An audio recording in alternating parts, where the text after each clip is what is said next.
All right, now walk me through the appraisal process and when you're satisfied with the results and when you think, well, this is low and this is going to end up hurting my buyer, my seller, whatever. Right.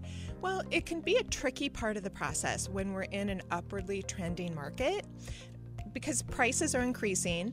And when there's short supply, it's so typical for multiple offers to happen on a home, and they'll bid at least the list price, if not more.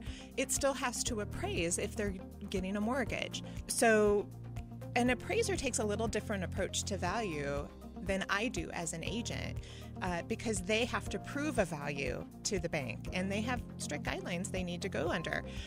So as a result, we see different situations where an appraisal will come in low. Like I had that just this past week on a home that had multiple offers. The appraisal came in $8,000 less than what the offer was, and the other offers were as well. And so what we have to do, our choices are, first, we can dispute the appraisal if we feel like they've missed key information. Where it's most successful is if you have information that wasn't readily available to them. Like in my situation, I did research with the specifics of the comparables that were used, and I found out some information about motivation and some issues that weren't part of they didn't show on the MLS as part of the transaction, but were key to the value. And so crossing my fingers, I hope that it helps.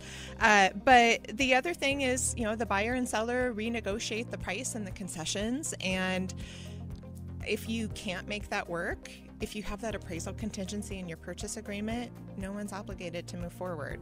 We hate when that happens, but it happens sometimes. Is there anything else you can do besides renegotiate the price or dispute the process, which isn't very successful? Well, sometimes you look at, okay, well, we were at this price and we had $3,000 in closing costs, and we were also including XYZ, or like an additional refrigerator or some sort of personal property. Maybe we look at kind of shuffling around what's included to get that price lower to meet that appraisal. We are so incredibly lucky. I say this, I feel like every week. Just Iowa, we don't have the huge highs, we don't have the low lows that other markets have. It's super common in other hot markets that in the purchase agreement, a buyer has to say, I will pay up to $25,000 over appraised value, because I know there's no way it's going to appraise, but I know I need to buy this house. Denver, Colorado, that's been a regular part of their market for the last 4 years. When it's a rapidly upwardly trending market, and we just know appraisals are not going to, because appraisals reflect what happened in the last 30 to 60 days, not what's happening today. People have to be creative and acknowledging what kind of obstacles they're going to come across so that they're able to get their deal done.